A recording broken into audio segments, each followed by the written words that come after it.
3 बच्चे का योग तो है लल्ला, 1 नहीं 2 नहीं 3 बच्चे का योग है। लेकिन गंगा माई दे तक तो कभी एक भी नहीं दी है। अगर घर में गैया, कौन से बिरादरी से आते हैं आप? अरे सुनार हैं आप, स्वर्णकार समाज।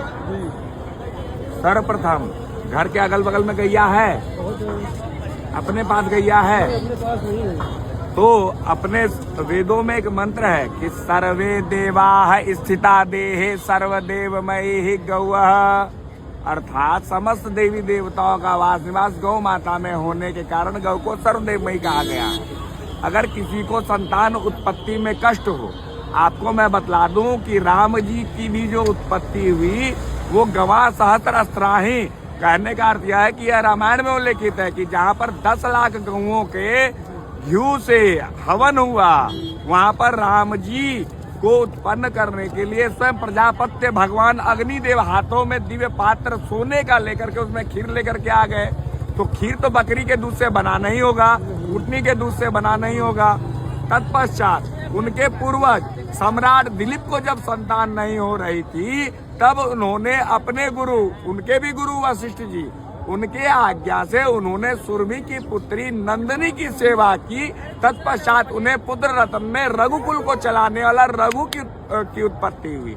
मेरे भगवान प्रतिपदा के दिन, प्रतिपदा अमावस्या के एक दिन पश्चात अगर किसी भी माताओं को आप दोनों के माध्यम से यह ज्ञान संपूर्ण समाज को मिलने जा रहा है हमारे इस आध्यात्मिक चैनल से, जो कि प्रतिपदा के दिवस से पूर्णिमा तक 15 दिनों तक 2 रोटी बना करके ताजी चूल्हे को मांज करके उसमें गुड़ दे करके गौ माता को रोटी थोड़ी ठंडी करके, गर्म रोटी नहीं, रोटी ठंडी करके अगर आप गौ माता को गुड़ के डाल करके खिला करके उनकी एक परिक्रमा कर लेते हो और अपने मन की व्यथा की कथा उस गौ माता को कहते हो, तो अगले 21 दिनों में वह आपके समस्त कार्यों को पूर्ण करने के लिए समस्त देवी देवताओं से आग्रह करेंगे।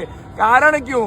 गौ माता को ब्रह्मा विष्णु महेश कहते हैं कि त्वम माता सर्वदेवानां त्वम च यज्ञस्य कारणम। वह गौ माता जो है वह सभी देवी देवता मिलकर के उनकी आराधना करते हैं।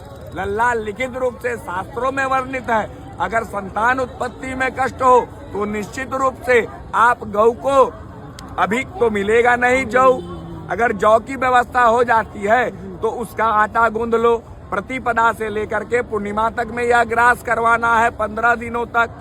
तत्पश्चात अगर उस मध्य में उस स्त्री राजस्वला हो जाती है, अगर शरीर खराब हो जाता है तो वह कार्य को रोक देना है।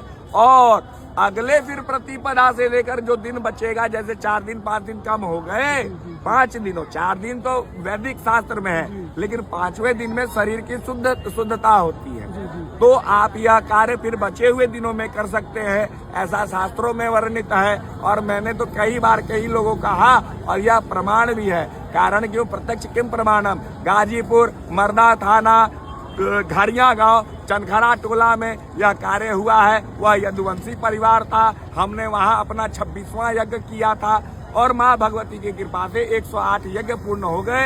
108वां यज्ञ बिहार प्रांत के मधुबनी जिला के जगवन में मैंने करके आया, महादेव के मंदिर में। तो लल्ला यह कार्य कर लेना और निश्चित रूप से गंगा महारानी की कृपा से, देवाधिदेव महादेव की कृपा से तुम्हें पुत्र रत्न की प्राप्ति होगी, ऐसा मैं लिखित रूप से देता हूँ। अन्यथा तुम्हारे इस पास में मैं सदैव हूँ, मेरा नंबर रख लो और कहो क्या सेवा करूँ। महाराज जी आपका शुभ नाम?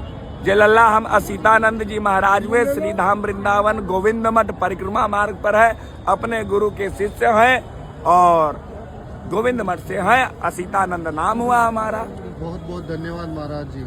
नमो नारायण। श्री हरि विष्णु भगवान की जय।